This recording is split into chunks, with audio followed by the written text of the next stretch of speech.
तो हेलो दोस्तों, अगर आप लोगों को भी गुली बुली स्टोरीज पसंद हैं तो मेक जोक स्क्रीम को सब्सक्राइब करें और ऑल नोटिफिकेशन ऑन कर लें।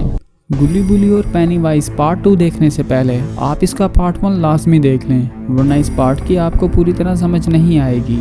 पिछले पार्ट में आपने देखा था कि गुल्ली बुल्ली की कॉलोनी का एक बच्चा गुम हो जाता है। गुल्ली और बुल्ली उसे ढूंढने के लिए बहुत दूर तक चले जाते हैं और वहाँ जाकर उन्हें एक शॉप दिखाई देती है। और जब वो उस शॉप का शटर उठाते हैं तो अंदर से उन्हें 3 लाशें मिलती हैं। उनमें से एक लाश उसी बच्चे की होती है जो पिछले दिनों गुम हुआ था। गुल्ली और बुल्ली ये देखकर बहुत परेशान हो जाते हैं। और अब आगे बुल्ली गुल्ली से कहता है, हमने आने में बहुत देर कर दी, काश हम थोड़ी देर पहले इधर आ जाते तो शायद इस बच्चे को हम बचा लेते। वो कातिल अब अपनी खैर मनाए, अगर वो मुझे कहीं दिखाई दे गया तो मैं उसे जिंदा नहीं छोड़ूंगा। गुल्ली कहता है, हाँ ये बात तो तुम्हारी ठीक है, लेकिन उसे मारने के लिए पहले हमें उसे ढूंढना होगा। लेकिन कातिल बहुत ही चालाक है, वो इतनी आसानी से हमारे चुंगल में नहीं फंसने वाला।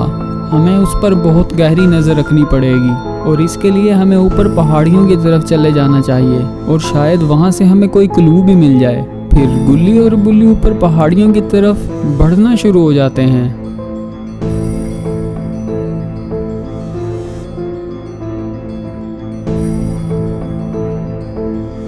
गुल्ली और बुल्ली जब पहाड़ियों की तरफ बढ़ रहे होते हैं तो उन्हें पहाड़ियों पर एक लाइट दिखाई देती है और वो उस लाइट की तरफ बढ़ना शुरू हो जाते हैं। और जब वो वहाँ पहुँचकर देखते हैं तो उन्हें एक लड़का दिखाई देता है जो वहाँ आग जलाकर बैठा होता है।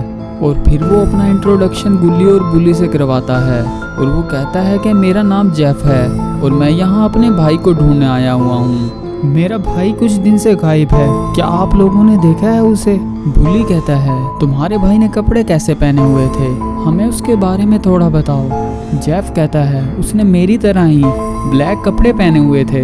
ये सुनकर गुल्ली कहता है, हमने ब्लैक कपड़े वाला बच्चा तो कोई भी नहीं देखा और मुझे उम्मीद है कि तुम्हें तुम्हारा भाई लाजमी मिल जाएगा। बुल्ली कहता है, हम भी इसी बात का पता लगाने आए हुए हैं कि बच्चे दिन ब दिन कहाँ गुम हो रहे हैं। गुल्ली कहता है, चलो अब हम आगे बढ़ते हैं, शायद आगे हमें कोई क्लू दिखाई दे दे। और फिर गुल्ली बुल्ली और जेफ आगे घने जंगल की तरफ बढ़ना शुरू हो जाते हैं। और आगे बढ़ते बढ़ते जेफ अपने भाई के बारे में सारी डिटेल गुल्ली और बुल्ली को बताता जाता है।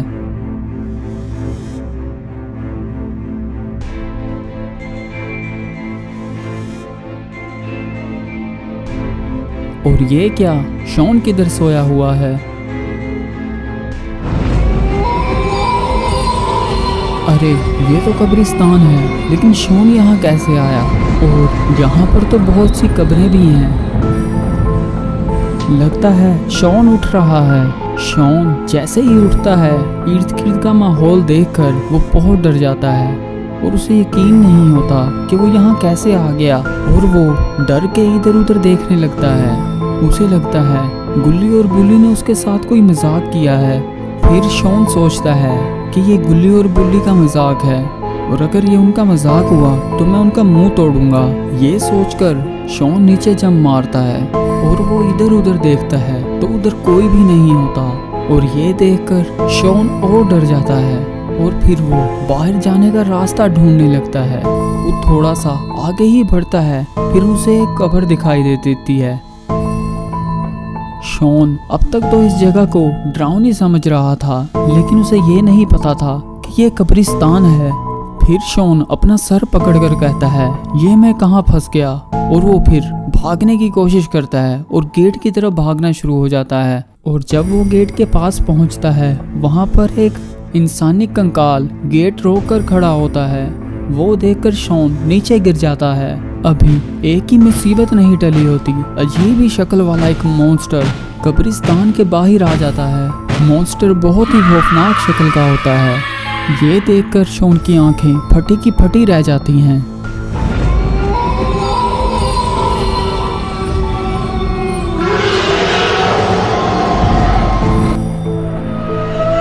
और वो जंप मारकर अंदर आ जाता है।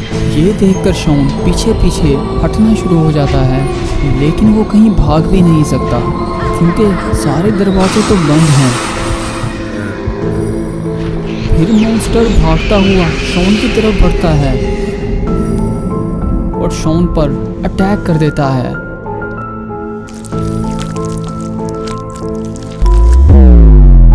अरे ये क्या, ये तो शॉन का ख्वाब था और पापा उसे आकर उठा रहे हैं। फिर पापा के जोर से चीखने से शॉन उठ जाता है।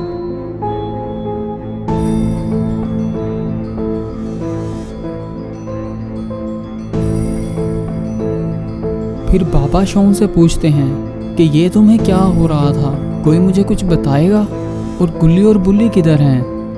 फिर शॉन बताता है, बाबा मुझे कई दिन से बहुत ही डरावने ख्वाब आ रहे हैं और ख्वाब इतने ओरिजिनल लगते हैं, यूँ लगता है कि वो असल में मेरे साथ कुछ हो रहा है और मुझे अब बहुत डर लग रहा है। फिर पापा कहते हैं, तुम्हारे पास गुल्ली और बुल्ली को होना चाहिए था, वो किधर गायब हैं। शॉन कहता है, वो मेरे पास ही थे और कह रहे थे कि हम तुम्हारे पास ही खड़े हैं, लेकिन वो मुझे छोड़कर भाग गए, पता नहीं वो किधर गए हैं। गुल्ली बुल्ली और जेफ जंगल के अंदर आगे बढ़ रहे होते हैं तो उन्हें एक जादुई किताब दिखाई देती है जिसके ऊपर अजीब ही लैंग्वेज के अंदर कुछ लिखा होता है। गुल्ली बुक को देख कर कहता है, ये तो मुझे कोई जादुई किताब लगती है और इस पर जो लिखा हुआ है ये लैंग्वेज भी मुझे जानी पहचानी लगती है, लगता है ये लैंग्वेज मैंने कहीं पढ़ी थी। बुल्ली कहता है, तो जल्दी से इसे पढ़ो, मुझे लगता है उस कातिल के बारे में सारी मालूमात इसी के अंदर होगी। जेफ कहता है, हाँ मुझे भी ऐसा ही लगता है। गुल्ली, तुम्हें कोशिश करनी चाहिए इस लैंग्वेज को पढ़ने की। गुल्ली आगे बढ़ता है और किताब को पढ़ने की कोशिश करता है। लैंग्वेज बहुत ही कदीम ज़माने की होती है और इसे बहुत ही कम लोग पढ़ सकते हैं, लेकिन अच्छी बात यह है कि गुल्ली ने इस लैंग्वेज को पढ़ा हुआ है। गुल्ली से कहता है, क्या तुम्हें समझ आई कि इसके अंदर क्या लिखा हुआ है? जेफ कहता है, उसे तंग ना करो, उसे कंसंट्रेट करके पढ़ने दो। गुल्ली आखिरकार किताब को पढ़ लेता है और वो कहता है कि हम सही थे, इसके अंदर उसी कातिल के बारे में डिटेल है और इस बुक में उस कातिल का नाम पेनीवाइज लिखा हुआ है। गुल्ली कहता है, हमें उसके बारे में और डिटेल बताओ और वो हमें कहाँ मिलेगा ये भी बताओ। जेफ कहता है, अब तो मुझे पूरा यकीन है उसी ने मेरे भाई को कैद करके रखा हुआ होगा, हमें जल्दी से उसका पता बताओ और हम जाकर उसका मुंह तोड़ के सारे बच्चों को आज़ाद करके ले आते हैं। गुल्ली कहता है, जितना तुम आसान समझ रहे हो उसको ढूंढना और उसको मारना इतना आसान भी नहीं है। पेनीवाइज को मारने के लिए हमें उसकी दुनिया में जाना होगा, वो इस दुनिया का नहीं है और वो अपनी दुनिया के अंदर इस दुनिया से 10 गुना ज़्यादा पावरफुल होता है और हमारा डर उसकी ताकत के अंदर इजाफा करता है। और इस बुक के अंदर लिखा हुआ है, आज तक जो भी उसकी दुनिया में गया है कभी वापस नहीं आया। जेफ कहता है, मैं अपने भाई के लिए कुछ भी कर सकता हूँ, तुम मुझे उसका एक दफ़ा पता बता दो कि उसकी दुनिया में जाया कैसे जाता है, मैं उसका मुंह तोड़ के अपने भाई को वापस ले आऊँगा। गुल्ली कहता है, आसपास ही एक गार होनी चाहिए और उस गार के अंदर एक कुआं है और उस कुएं के अंदर एक पोर्टल है, वो पोर्टल ही वाहिद जरिया है उसकी दुनिया के अंदर जाने का। तो दोस्तों, क्या गुल्ली बुल्ली और जेफ पेनीवाइज की दुनिया के अंदर जाएंगे और क्या वो अपनी कमज़ोरियों और डर से लड़ पाएंगे और क्या वो पेनीवाइज को हरा पाएंगे, ये हम जानेंगे नेक्स्ट एपिसोड के अंदर। तो काइंडली चैनल को सब्सक्राइब लाजमी कर दें और वीडियो को लाइक और शेयर लाजमी कर दें। Thank you and good bye until next episode.